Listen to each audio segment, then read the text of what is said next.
Support-wise has been fantastic, and I'd say that, you know, the way that the three different parties, like say Berkeley, Alumet and Sapphire, have all worked together. The management of the process has been very good for us. From your side of it, I think it was, you know, you've done yourselves proud really. It was really good.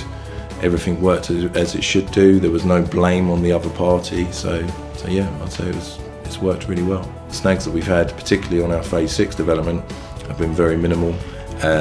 And what do exist have been dealt with quickly, easily, efficiently. The process has done really well. Well, you can see the building in the window. It looks very sharp, and the quality's pretty exceptional, really. So it's done very, very early on, and we haven't had any issues. There's been nothing that's really caused us a problem, put it that way. It's been very, very easy to resolve, actually.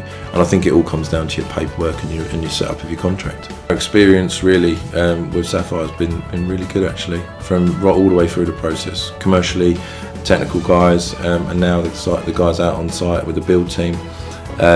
Everything has worked really well. You guys have been very professional, very knowledgeable. Obviously, when we've needed extra information, technical information, that's always been at hand very quickly. Your response is very quick, and the fact that we're looking for you guys to do our next phase, or B1, Phase 8, just proves that you're doing something right. Struggle to find fault, to be perfectly honest.